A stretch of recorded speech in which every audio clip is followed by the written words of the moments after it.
The champagne tasted like pretentious bullshit, which seemed fitting for the crowd at the Meridian Gallery. I stood in the corner, nursing my third glass of overpriced bubbles, watching my wife Sloane work the room like she owned it. Which, in her mind, she probably did. Before we dive deeper into this story, I have one small request.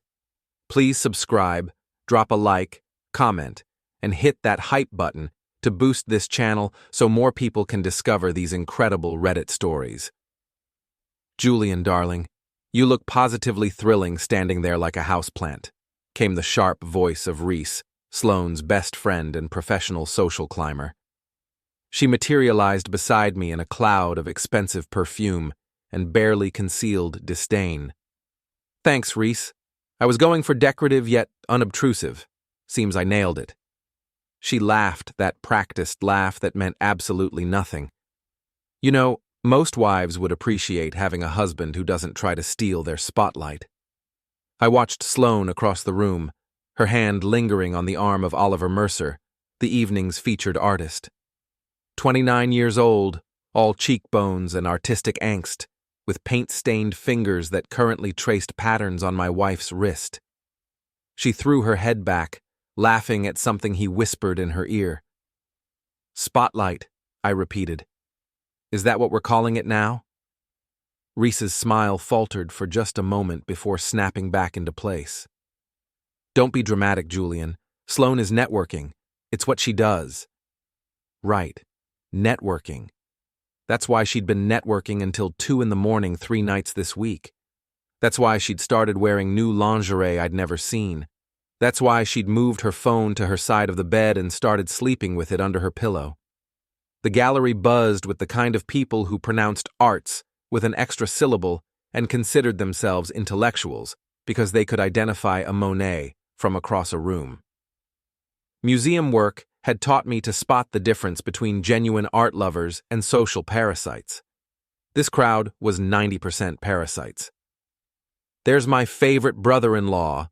Valerie Monroe appeared at my elbow, and I felt my mood lift slightly. Sloane's younger sister had always been the black sheep of the family, probably because she possessed actual intelligence and a functioning moral compass. Where Sloane was all sharp angles and calculated charm, Valerie was softer but infinitely more genuine. Val, didn't expect to see you here. Wouldn't miss it. Someone needs to keep an eye on the family reputation. Her dark eyes tracked across the room to where Sloane was now standing uncomfortably close to Oliver, her hand resting on his chest as she examined his latest piece. Speaking of which, how are you holding up? Like a champ. Can't you tell? Valerie studied my face with the same intensity she probably used to examine financial records in her forensic accounting work. You know, Julian, there are services for this kind of thing. Professional services. What kind of thing? The kind where suspicious spouses hire people like me to follow paper trails and document networking activities. Before I could respond, Sloane's voice cut through the gallery chatter like a knife through silk. Oh, please. Everyone knows marriage is just a social construct anyway. Her voice was too loud, too bright, carrying that particular edge that meant she'd had too much to drink.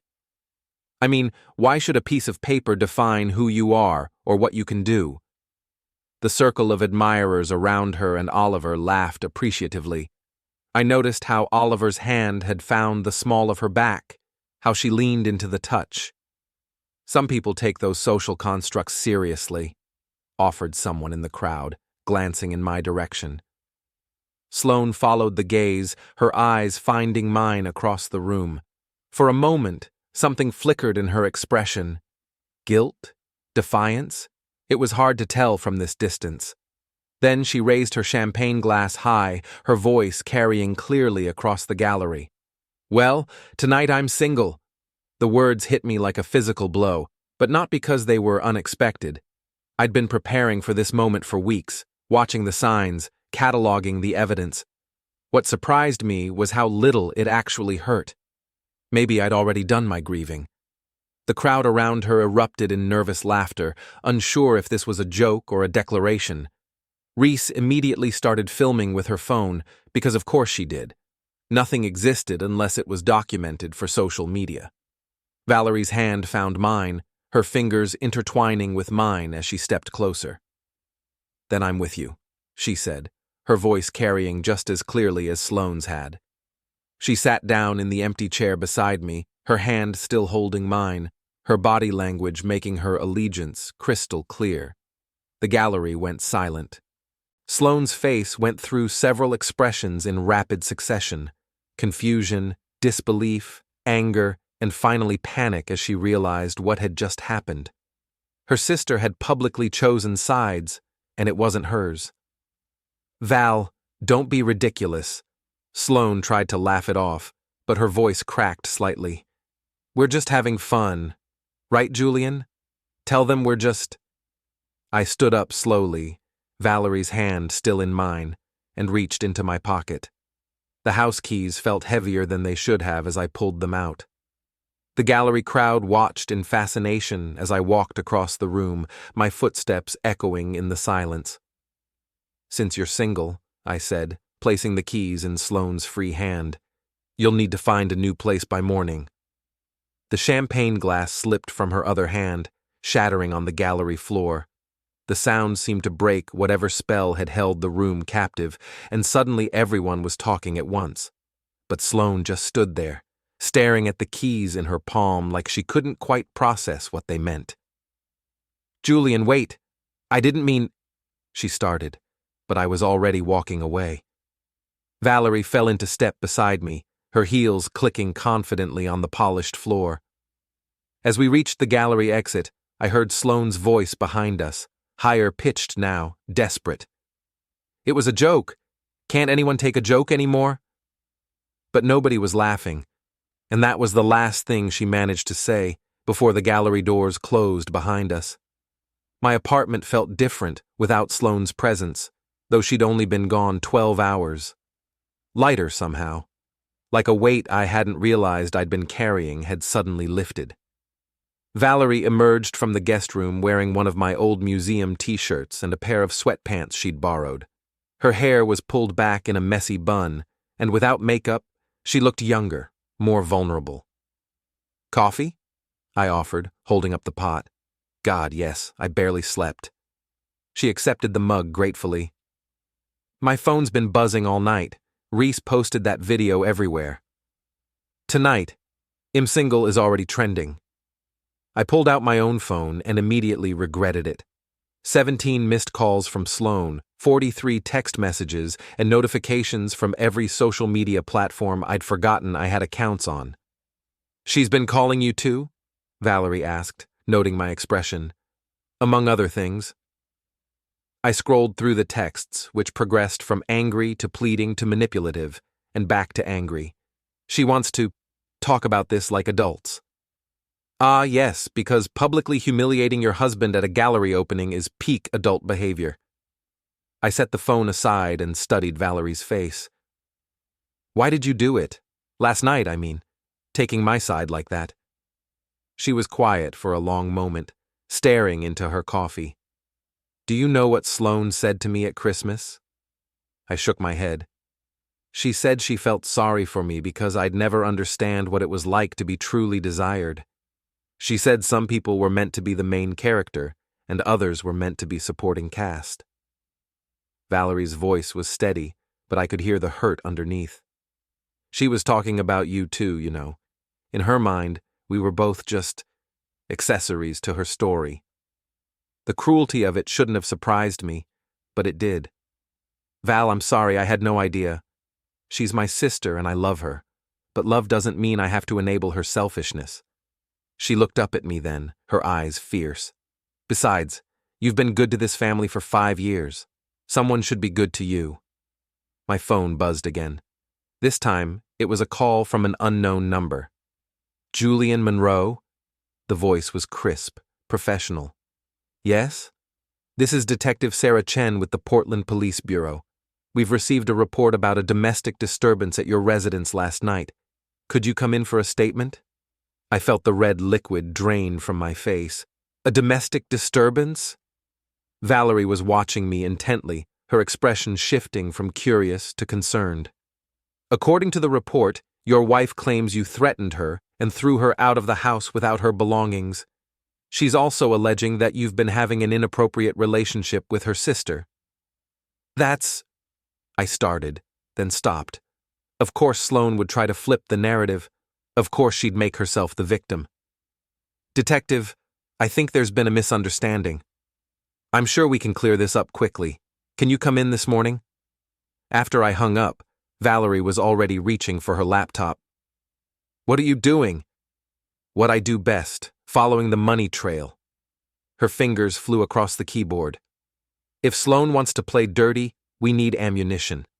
And in my experience, people who cheat in one area of their life usually cheat in others. Val, I can't ask you to...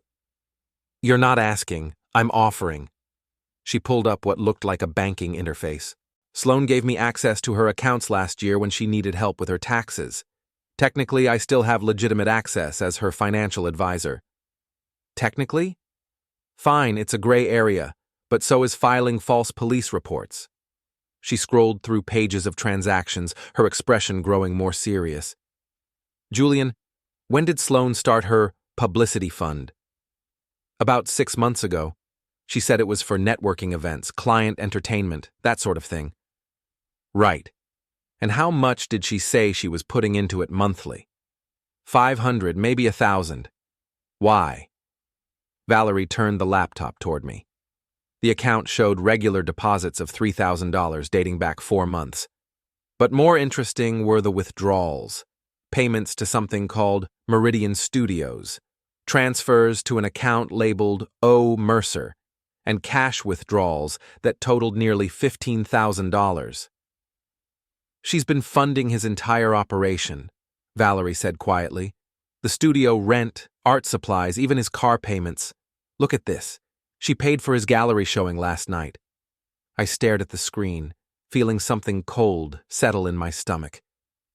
She's not just having an affair, she's keeping him. With money that should have been going toward your mortgage, your savings, your future. Valerie's voice was getting sharper. Julian, this isn't just adultery. This is financial betrayal on a massive scale. My phone rang again.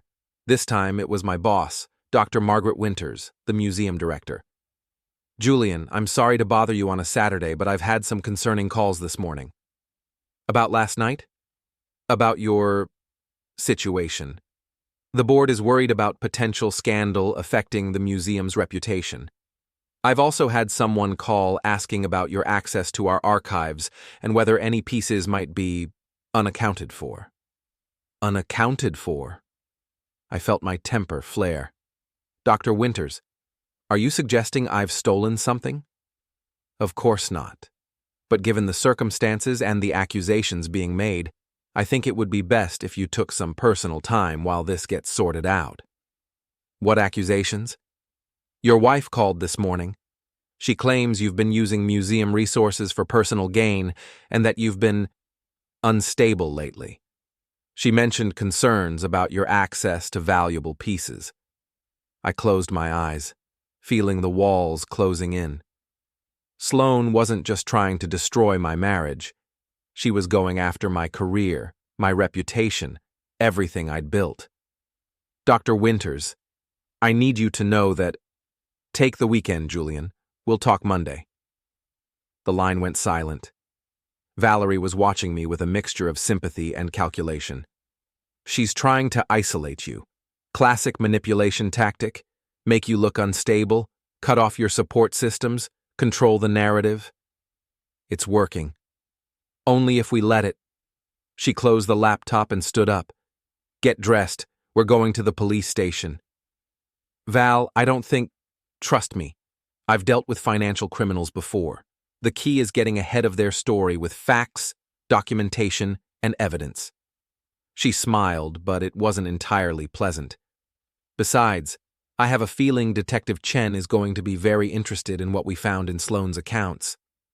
As I headed to the bedroom to change clothes, I heard Valerie on the phone. Reese, it's Val. I saw your video from last night. Oh, you think it's funny? Interesting. Because I think the IRS might find it interesting too when they see how Sloane's been reporting her income.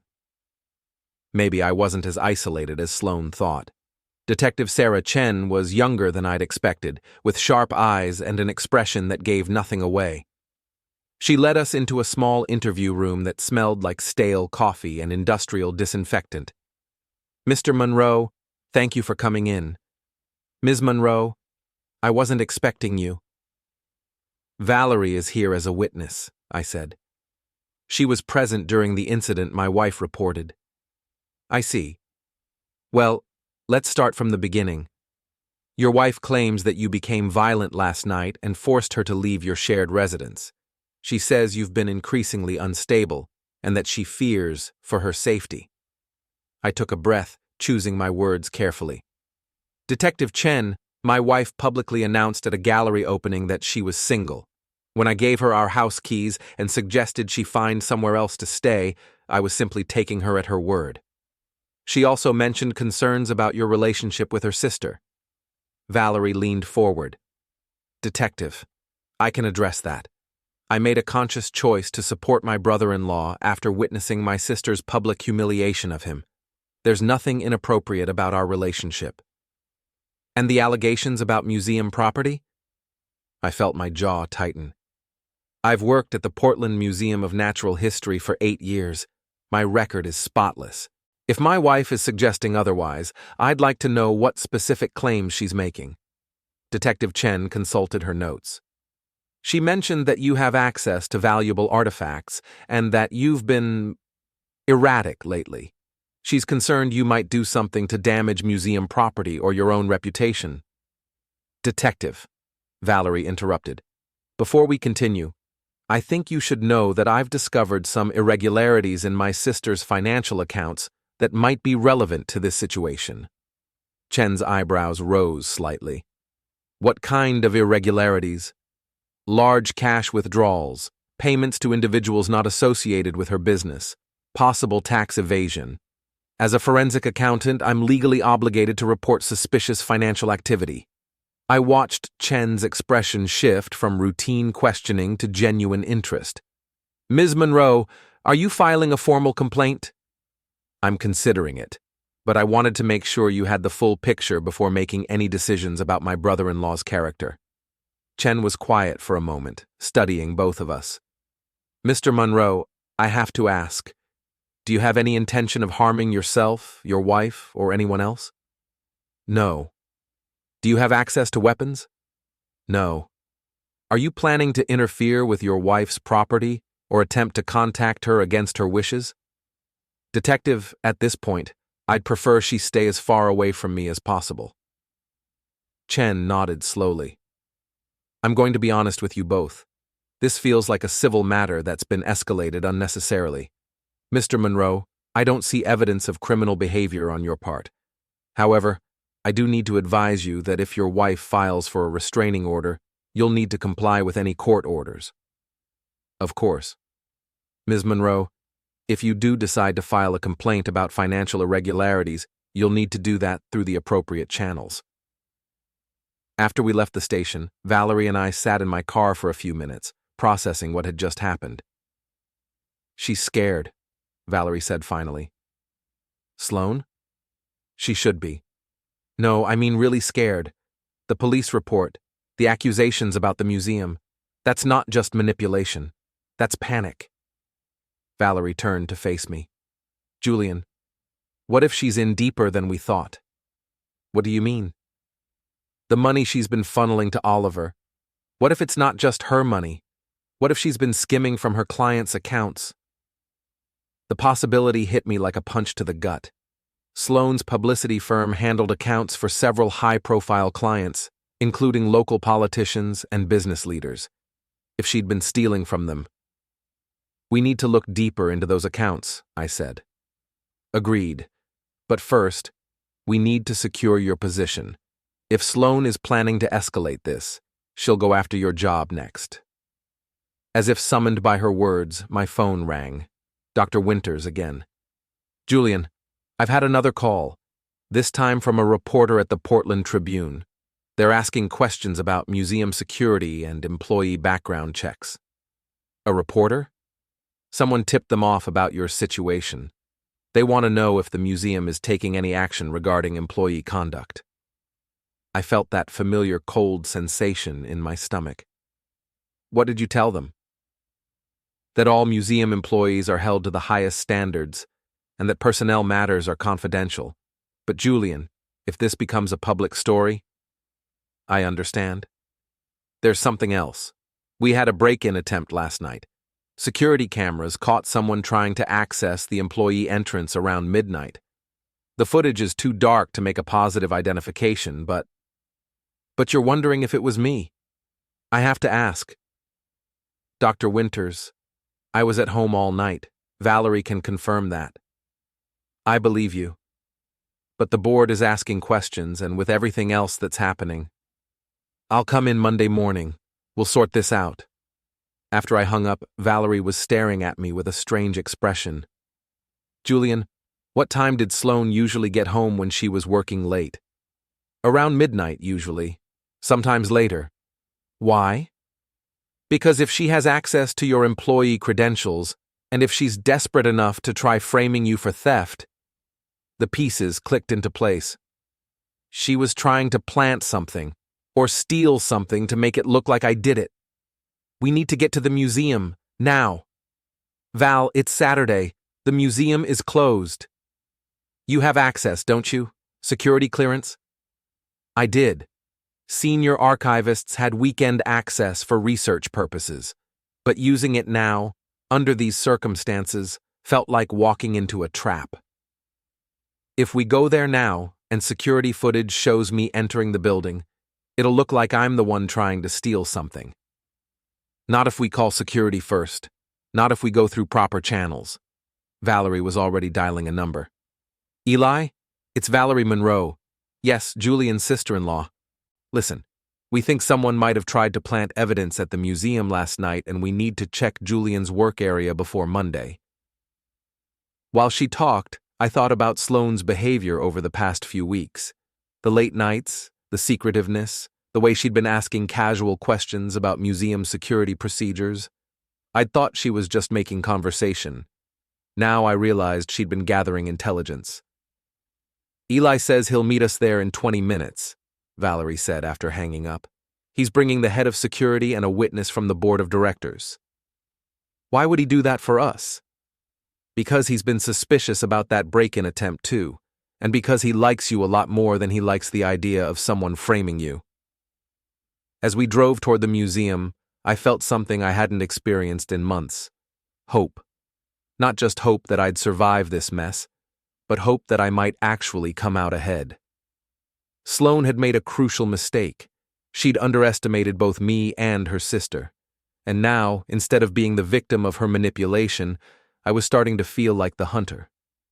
It was a good feeling. The Portland Museum of Natural History looked different at dusk, its Gothic architecture casting long shadows across the empty parking lot. Eli Rodriguez, the head of security, was waiting by the staff entrance along with Dr. Winters and Robert Chen, the board chairman. Julian, I'm glad you called this in, Dr. Winters said as we approached. Better to be proactive about this situation. Eli, a former Portland police detective who'd taken the museum job after a back injury ended his law enforcement career, nodded grimly. I've been reviewing the security footage from last night. There's definitely something you need to see. Inside, the museum felt cavernous and strange. Our footsteps echoed off the marble floors as Eli led us to the security office. He pulled up the footage on his computer, fast-forwarding to around 11:30 p.m. There, he said, pointing to a figure approaching the employee entrance. Watch this! The person on screen was wearing dark clothing and a baseball cap, but something about their movement was familiar. They approached the door and appeared to swipe a key card, but the door didn't open. They tried several more times before giving up and disappearing from the camera's range. Now watch this, Eli said, switching to another camera angle. This one showed the loading dock area. At 11:47 p.m., the same figure appeared, this time successful in gaining entry through a service door. They knew the security codes, Dr. Winters observed. Not all of them, Eli corrected. They got through the loading dock, but look what happens when they try to access the archive levels. The footage showed the figure at the elevator bank, clearly frustrated as their key card failed to grant access to the restricted floors where the most valuable pieces were stored. Julian, your key card was reported missing 3 weeks ago, Robert Chen said quietly. What? No, I never reported. Then I stopped, remembering. Sloane. She said she'd found it in the laundry and was going to drop it off at the museum for me. She never did, Dr. Winters said. We assumed you'd simply misplaced it and forgot to report it. We deactivated the card and issued you a new one. Which is why she couldn't get past the main security checkpoints, Eli added. But she still had access to areas that use the older security system. Valerie had been studying the footage intently. Can you enhance this image? The one where they're at the loading dock? Eli zoomed in and adjusted the contrast. The figure's face was still obscured, but something glinted on their wrist. That's Sloane's bracelet, I said. The Cartier one she got for her birthday. Can you prove that? Robert Chen asked. Valerie was already scrolling through her phone. Reese posted about 50 photos from last night. Here. She held up the screen, showing a clear image of Sloane at the gallery, the distinctive bracelet clearly visible on her wrist.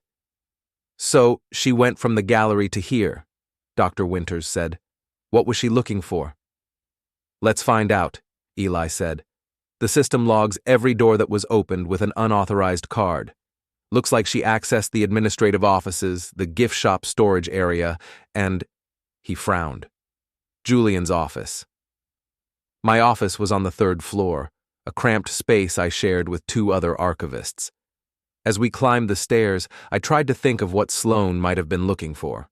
I didn't keep anything valuable there, just research materials, reference books, and personal items. The office looked normal at first glance. My desk was exactly as I'd left it Friday afternoon. But as I looked closer, I noticed subtle signs of disturbance. My desk drawers weren't quite closed properly. My filing cabinet showed fingerprints on the handle. Someone had definitely been here. Check your computer, Valerie suggested. I logged in and immediately saw that someone had accessed my email account. The browser history showed searches for museum artifact values, private art sales, and how to authenticate historical pieces. She was trying to make it look like you were researching theft, Robert Chen said grimly. There's more, Eli called from across the room. He was examining my coat closet. Look at this. Hidden behind my winter coat was a small wooden crate I'd never seen before. Inside, wrapped in museum-quality padding, was a Native American ceremonial mask that I recognized immediately. That's from the restricted collection, Dr. Winters said, her voice tight with anger. It's worth approximately $50,000. She planted it, I said. Sloane planted it here to make it look like I stole it. But why? Robert Chen asked. What did she hope to gain? Valerie answered before I could. Leverage. If Julian was facing theft charges, he'd be desperate enough to agree to any divorce settlement she wanted. Plus, if he was convicted, she'd get everything anyway. Except her plan failed because the old keycard couldn't access the restricted collection, Eli pointed out. She had to steal something else and plant it here. Dr. Winters was photographing the mask and its placement. This is evidence of attempted fraud at minimum, possibly conspiracy to commit theft. I'm calling the police. Wait, I said. Before we do that, I want to know what else she's been planning. Julian, we have enough evidence to clear you and charge her, Robert Chen said. Why complicate things? Because this isn't just about me anymore. I looked at Valerie, who nodded encouragingly. If she's desperate enough to frame me for theft, what else is she willing to do? Who else might she hurt? Valerie pulled out her laptop. Give me a few minutes with the museum's Wi-Fi. If Sloane used her phone to research this plan, and if she's been sloppy about her digital security… You can hack her phone? Eli asked. I can access cloud backups of data from devices on shared family plans, perfectly legal since I'm still listed as the account administrator for family tech support. As Valerie worked, I thought about the woman I'd married 5 years ago. Had she always been capable of this level of deception, or had something changed?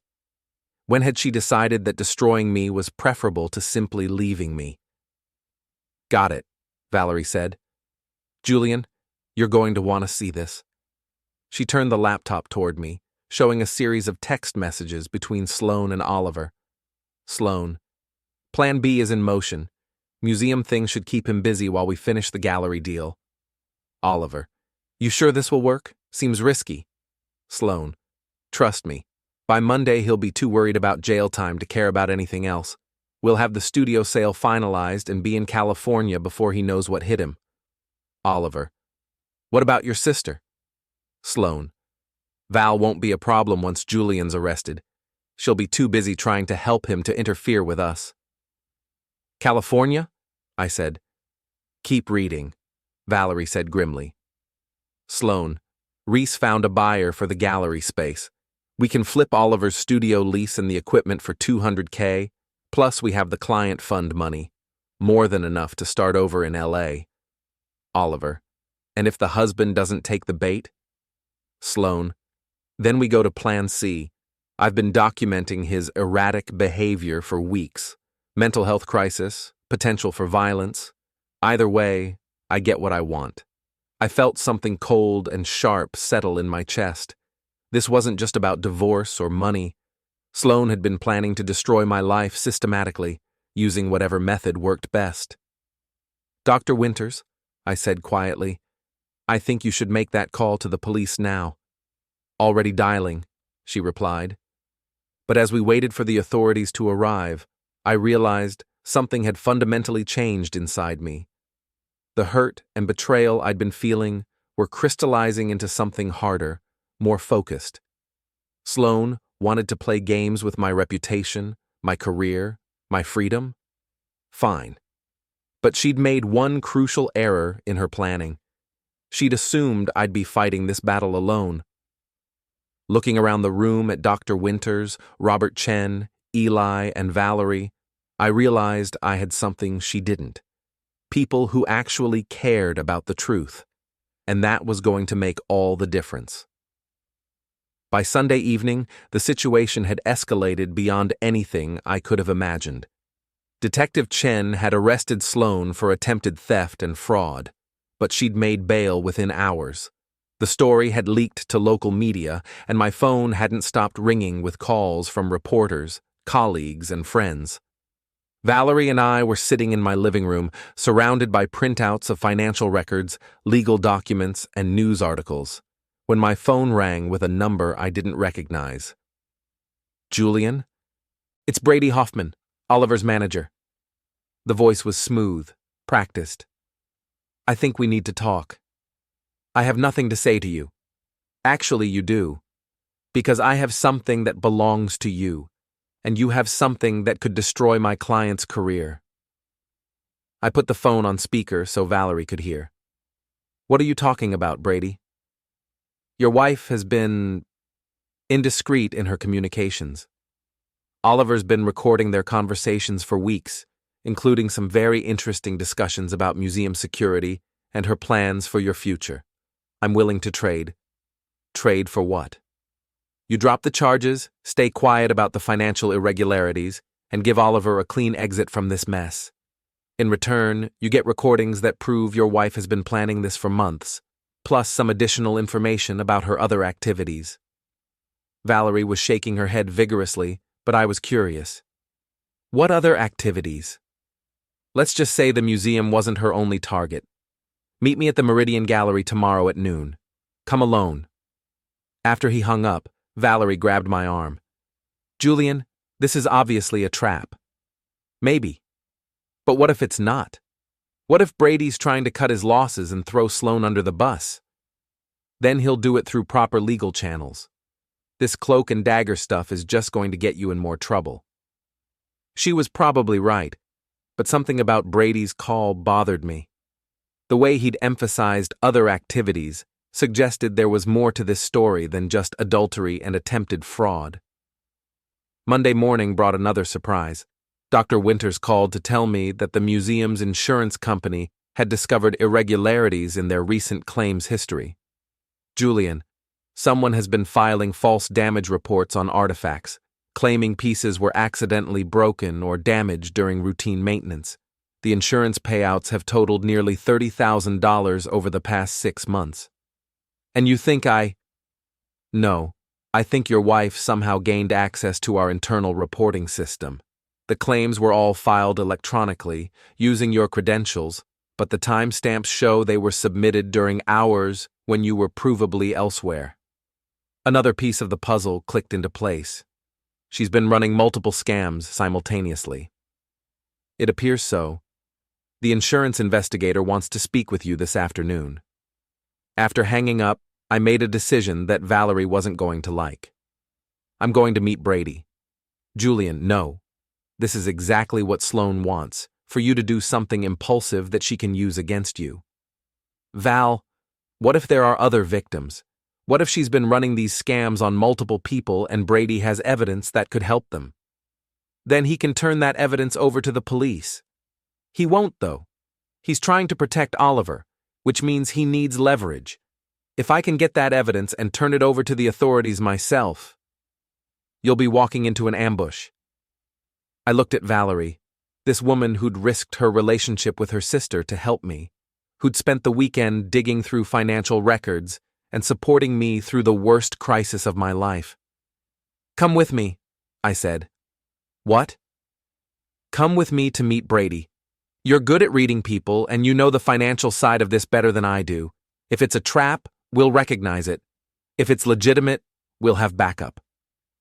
She considered this for a long moment. We call Detective Chen first. Let her know where we're going and when. Agreed. And we record everything. Of course. And if anything feels wrong, we leave immediately? Absolutely. At 11:45 a.m., we arrived at the Meridian Gallery. The same space where this had all started felt different in daylight. Smaller, less glamorous. Brady was waiting near the back, a thin man in an expensive suit who looked like he'd slept poorly. Mr. Monroe, Ms. Monroe, thank you for coming. Let's skip the pleasantries, Valerie said. What do you want? Brady glanced around nervously before pulling out a tablet. Oliver's been recording conversations with your sister for weeks. Initially, it was just insurance, in case things went badly. But as her plans became more elaborate, he realized he was in over his head. He played a recording that made me freeze. Sloane's voice. The museum thing is just the beginning. Julian's so trusting, so naive. He has no idea how many systems I've accessed using his credentials. Oliver. What if he finds out? Sloane. Then we accelerate the timeline. I've been documenting his behavior, building a case for mental instability. Worst case scenario, he has an accident. Oliver. Jesus, Sloane. An accident? Sloane. Nothing dramatic. Just a slip on some wet stairs, maybe a reaction to medication he didn't know he was taking. I've been researching dosages. Valerie grabbed my arm, her face pale. She was planning to drug you. There's more, Brady said grimly. He played another recording, this one from just 2 days ago. Sloane. The museum plan failed, but I have backups. Julian's sister is the real problem now. If something happened to both of them. Oliver. Stop. I'm not part of this anymore. This has gone way beyond what we discussed. Sloane. You're part of it, whether you like it or not. You think I can't destroy you just as easily? I know where the money came from, Oliver. I know about the forgeries. Forgeries? I asked. Brady looked sick. Oliver's been selling fake pieces as originals. Sloane found out and used it as leverage. She's been blackmailing him for months. And now you want us to help you? Valerie's voice was incredulous. I want to make a deal before this gets any worse. Oliver testifies against Sloane, provides all the recordings, and cooperates fully with the investigation. In return, he gets immunity on the forgery charges.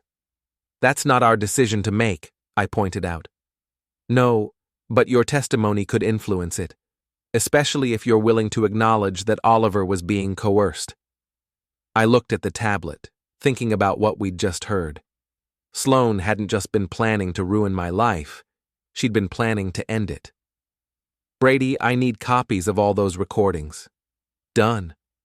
And I need Oliver to make a formal statement to the police. He's ready to do that. And I need you to understand that if you're lying, if this is some kind of setup, I will personally make sure you both go down with Sloane. Brady nodded quickly. Mr. Monroe, Oliver never wanted anyone to get hurt. He just got in too deep with the wrong person. As we left the gallery, Valerie was quiet, processing what we'd learned. She was going to ruin you, she said finally. Maybe. Or maybe she was just talking, trying to scare Oliver into staying loyal. Julian, she researched dosages. That's not just talk. I thought about the past few weeks, about the subtle changes in Sloane's behavior that I'd attributed to stress or guilt. The way she'd started making me coffee in the mornings, something she'd never done before. The new vitamins she'd bought, insisting I needed better nutrition. The sleeping pills she'd suggested when I mentioned having trouble sleeping. We need to get those recordings to Detective Chen immediately, I said. Agreed. But first, we need to make sure you're safe. If Sloane realizes Oliver's turned against her, she'll get desperate. Desperate people do desperate things. As if summoned by our conversation, my phone buzzed with a text from an unknown number. Julian, we need to talk. Meet me at our apartment tonight at 8 p.m. Come alone, or I'll release information that will destroy your career permanently. S. I showed the text to Valerie. You're not going, she said immediately. Actually, I think I am. Julian, but not alone, and not unprepared. I was done being reactive, done letting Sloane control the narrative. It was time to take the offensive, and I had a plan. At 7:30 p.m., I stood outside the apartment building where Sloane and I had lived for 3 years. Detective Chen and 2 uniformed officers were positioned in an unmarked car across the street. Valerie was in the lobby with building security, monitoring the situation through the intercom system. I was wearing a wire, and my phone was set to live stream to Detective Chen's device. Everything that could be planned had been planned, but I still felt like I was walking into a lion's den. Sloane answered the door wearing the black dress she'd worn on our first date, her makeup perfect, her smile bright and false. Julian, I'm so glad you came. We have so much to talk about. The apartment had been transformed. Candles were lit throughout the living room, soft music was playing, and there was wine breathing on the coffee table. It looked like a seduction scene from a movie. Sloane, what is this? This is me trying to fix the mess we've made. She moved closer, her hand reaching for my arm. I know things got out of hand. I know we both said things we didn't mean. But we can work through this. We both said things? I stepped back, keeping distance between us. Sloane, you tried to frame me for theft. That was a misunderstanding. I was trying to get your attention, trying to make you realize how much you had to lose. Her voice took on a pleading tone. Julian, I love you. I've always loved you. This thing with Oliver, it was just a mistake, a moment of weakness. A moment of weakness that lasted 6 months? I was confused. I was feeling neglected, unappreciated. You were always at the museum, always buried in your work. I felt like I was invisible. I almost laughed at the audacity of it. So you decided to steal from my employer and plant evidence in my office? I never meant for it to go that far. Things just escalated. She moved to the wine, pouring 2 glasses. But we can fix this. I'll drop all the complaints, tell the police it was all a misunderstanding. We can start over. She held out a glass of wine. I didn't take it. What about the insurance fraud? The money you've been stealing from your clients? For just a moment, her mask slipped, and I saw something cold and calculating in her eyes. Then the smile returned. I don't know what you're talking about. Sloane, I have recordings. Oliver gave me everything. Oliver? She laughed, but it sounded forced. Julian, Oliver is a drug addict and a pathological liar. You can't believe anything he says. I can believe his recordings of your conversations. The smile finally disappeared. What recordings? The ones where you talk about drugging me. The ones where you discuss having an accident arranged for both me and Valerie. Sloane set down her wine glass with deliberate care. When she looked up, her expression was completely different, cold, focused, dangerous. You shouldn't have involved Valerie in this. I didn't involve her. You did, when you decided to destroy my life. Your life? Her voice rose. Julian, your life is pathetic. You're a glorified librarian who spends his days cataloging other people's achievements. You have no ambition, no vision, no understanding of what it takes to actually succeed in this world. And you do? I built something. I created opportunities.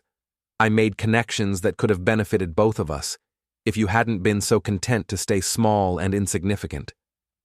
By stealing and fraud. By being smart. By recognizing that the rules are different for people who actually want to win. She began pacing, her composure cracking further. Do you know how embarrassing it was to be married to someone so ordinary? Do you know what people said about me at parties, at networking events? That you were slumming? That I was wasting my potential? That I could do better? So you decided to do better by destroying me. I decided to free myself from the weight of your mediocrity. There it was, the truth she'd been hiding behind months of manipulation and lies. I wasn't just an obstacle to her plans. I was an embarrassment she wanted to erase. The funny thing is, Sloane, I might have just let you go. If you'd asked for a divorce, if you'd been honest about wanting something different, I probably would have agreed. And given up half of everything I'd worked for? Half of the connections I'd made? The reputation I'd built? So instead, you decided to frame me for theft and potentially murder me. I decided to take control of my own life. By destroying mine. By removing obstacles. The casual way she said it, like I was a piece of furniture to be moved rather than a human being, crystallized something inside me. This wasn't the woman I'd married. Maybe it never had been. Sloane, there's something you should know. What? This conversation is being recorded, and Detective Chen is listening to every word. Her face went white. You're lying. Check your phone. You should have a notification that you've been added to a conference call. She grabbed her phone, and I watched her expression change as she realized I was telling the truth. You bastard. I learned from the best. She lunged for the wine glass, not to drink from it, but to throw it at me. I ducked, and it shattered against the wall behind me. You think you've won? She screamed. You think this is over? I have backups, Julian. I have information that will destroy you, destroy your precious museum, destroy everyone you care about. Like what? Like evidence that you've been stealing artifacts for years, like proof that your relationship with Valerie is inappropriate, like documentation of your mental health issues and violent tendencies. All fabricated. Try proving that in court. Try explaining why a respected publicist would lie about her own husband. The apartment door opened, and Detective Chen walked in with 2 officers. Ms. Monroe, you're under arrest for conspiracy to commit fraud, attempted extortion, and making terroristic threats. As they cuffed her, Sloane looked at me with pure hatred. This isn't over, Julian. Yes, I said quietly. It is. After they led her away, I sat alone in the apartment we'd shared, surrounded by the remnants of her attempted seduction scene. The candles were still flickering, the wine was still breathing, and the soft music was still playing. But for the first time in months, I felt like I could breathe too. Valerie appeared in the doorway. How do you feel? Free, I said. Completely free. Good. because Detective Chen wants to talk to us about the other victims. Apparently, Sloane's been running similar scams on at least 3 other people. Of course she has. Julian? Yeah? For what it's worth, I think you're extraordinary. Not ordinary, not mediocre. Extraordinary. I looked at this woman who'd risked everything to help me, who'd seen me at my worst and still believed in me, who'd chosen my side when it mattered most. Val? Yeah? Would you like to have dinner sometime? Somewhere that's not a crime scene? She laughed. I thought you'd never ask. 3 months later, Sloane was sentenced to 5 years in prison for fraud, theft, and conspiracy. Oliver received 2 years probation in exchange for his testimony. Brady lost his business license and moved to another state. The museum not only reinstated me, but promoted me to senior archivist. Dr. Winters said my grace under pressure had impressed the board of directors. Valerie and I started dating officially, which caused some gossip initially, but faded when people realized we were genuinely happy together. And sometimes, when I'm working late at the museum, I think about that night at the gallery when Sloane announced she was single. I think about how different my life might have been if Valerie hadn't chosen that moment to take my side. But mostly, I don't think about Sloane at all anymore. Because the best revenge isn't destruction. It's building something better with someone who actually deserves your love.